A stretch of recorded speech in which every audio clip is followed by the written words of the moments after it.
set that up.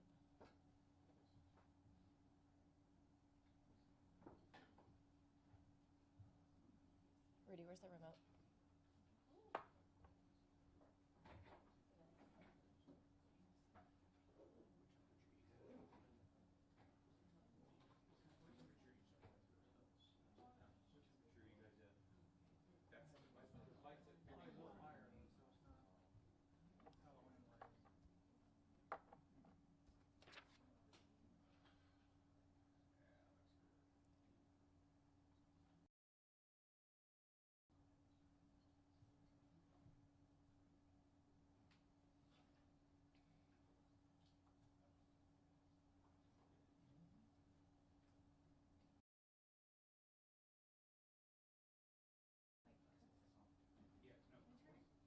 I got my iris all the way up. What do you got, you guys? Is your iris all the way up? Just about. Yeah, no, we gotta use this more. Yeah. That's bright.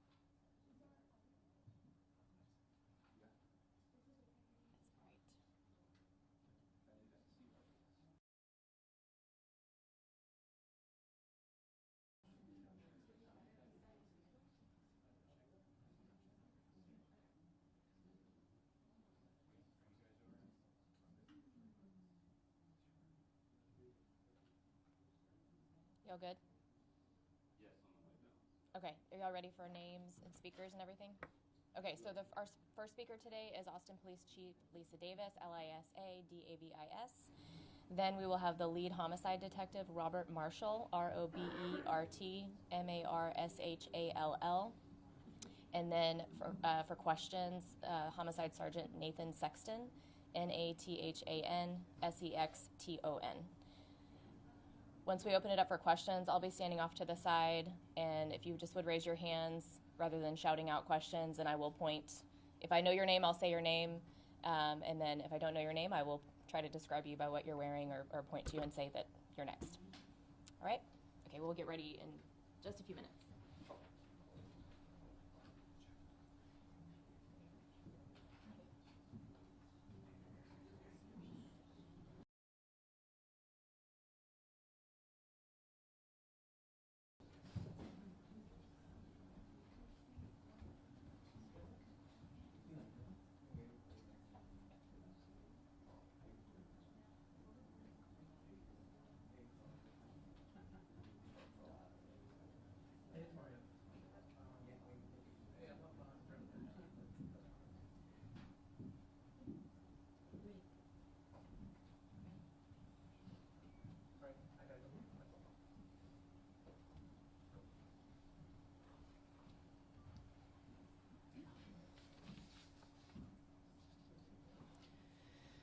Good morning, everyone, and thank you for being here.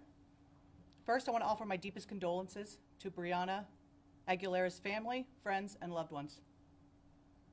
I stand before you as the chief of police, but first and foremost as a mother. I have 3 daughters and a son, and I cannot begin to imagine the pain that Brianna's family is feeling. As a parent, none of us want to contemplate the loss of a child, and again, my heart aches for them. Before I turn this over to our lead detective, I want to be clear about a few things. It is not common for a police department to speak publicly about a death by suicide. But inaccurate information has circulated and been reported. And that has led to additional harm of innocent people, bullying included, and their families. There have also been statements suggesting the police have failed to do our jobs. Those statements are not accurate. I understand how grief and the need for answers can raise intense emotions and many questions. But sometimes the truth doesn't provide the answers we are hoping for, and that is this case. Please know that careful investigations take time. We must interview witnesses, collect evidence, and piece together facts. Releasing partial information too early can jeopardize the integrity of that case. I want to assure everyone that our team worked around the clock. These guys do not sleep. They worked around the clock on this case. And many of them are parents themselves. We used every available resource, interviewed numerous people, gathered evidence because we too want to understand what happened to Brianna, who was clearly loved by so many. I want to thank our homicide unit and victim services for their thorough work on this investigation and providing support for everyone that has been involved. I'm now going to turn it over to Detective Marshall, who will walk us through the timeline. Morning. First, I'd like to start off by saying that our deepest sympathies and condolences go out to Brianna and her family. During this investigation, I've had a chance to speak with numerous members of her family and friend group, both here in Austin and College Station and in Laredo. All of them, it's completely apparent that she was very much loved. Every friend and witness during this investigation has been nothing but forthcoming and open during the entire time I've spoken with them. I've been in contact with dozens of people over the past week, and every single one of them has answered my calls, my text, submitted to interviews, and helped give answers from the moment that I've asked for that help. This also includes several people submitting to second interviews freely and without hesitation. The location this happened at, the 21 Rio Apartments, have also been helpful since the very beginning of this investigation. They've allowed us around-the-clock access to the apartment which Brianna was last seen at, as well as access to their internal camera system, which has been very beneficial in establishing a timeline of that evening's events. On Saturday, November 29th, at approximately 12:46 a.m., the Austin police officers responded to a call of a deceased person located at 2101 Rio Grande Street. The decedent, later identified as Brianna Aguilera, was located on the ground with trauma consistent to having fallen from a higher floor. Brianna was pronounced deceased at 12:56 a.m. I, along with crime scene specialists, responded to process the scene and interview witnesses. A witness informed officers that they had heard a sound of a thud and then observed a female on the ground. Initially, it was unknown who the decedent was and on what floor she had fallen. The medical examiner arrived on scene, and the body was taken to the medical examiner's office, where she was later positively identified. In the meantime, I was able to contact one of the employees at the 21 Rio Apartments at approximately 6 a.m. that same morning. The staff at 21 Rio were cooperative throughout this entire investigation. By approximately 10 a.m., we were able to access the camera's system inside the apartment complex, which shows us the hallway areas. It was found that Brianna had arrived at the apartment complex just after 11 p.m. on Friday, November 28th, and that she went into a specific apartment on the 17th floor. Video surveillance has confirmed that a large group of friends left that same apartment at 12:30 a.m.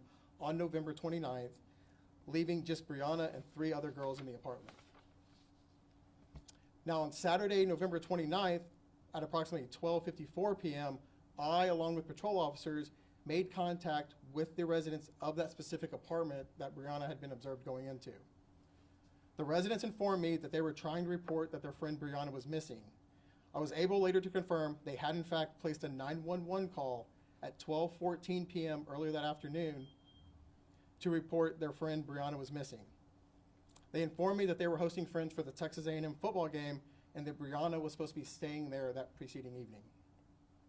I spoke with 3 different female witnesses on scene, as well as later a 4th witness who had left earlier that morning. The investigation showed that Brianna had been at a tailgate party earlier in the day and became intoxicated to a point that she was asked to leave the same tailgate. She had told her friends that she had lost her phone at some point near that tailgate. They had all returned to the apartment where Brianna borrowed a phone of a friend to call an out-of-town boyfriend. Witnesses heard Brianna arguing on the phone with her boyfriend, which was also confirmed later by the boyfriend. Phones from both the phone Brianna used and the boyfriend's phone have confirmed through call logs that call did occur. Now this call occurred at approximately 12:43 to 12:44 a.m., approximately 1 minute. This is 2 minutes before the 911 call of the body found down below on the pavement.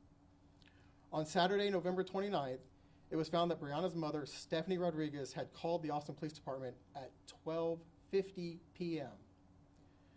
This was in an attempt to locate Brianna. Rodriguez called back an hour later at 2 p.m. stating the location of her daughter's missing phone.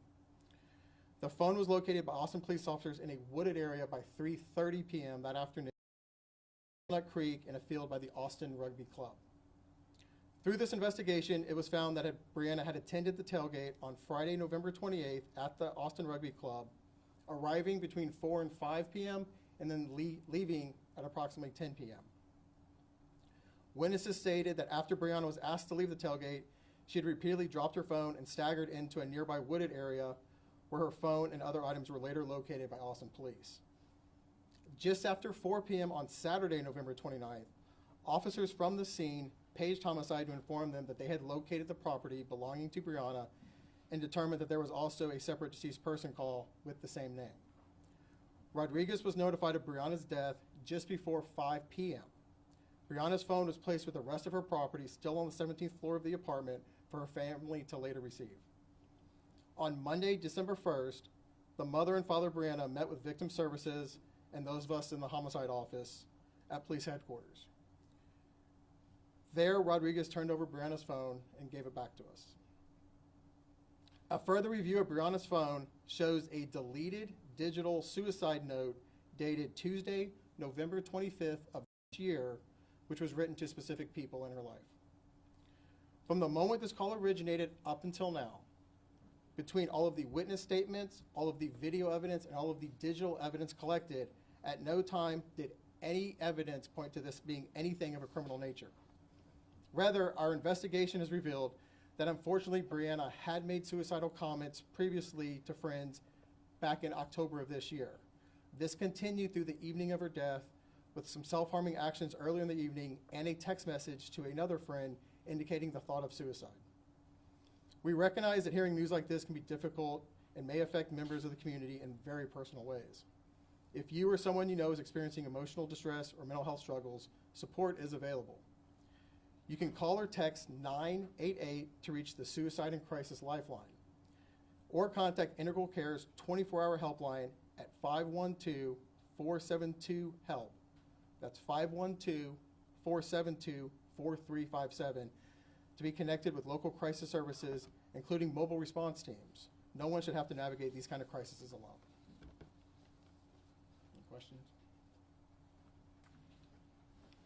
We'll now open it up for questions.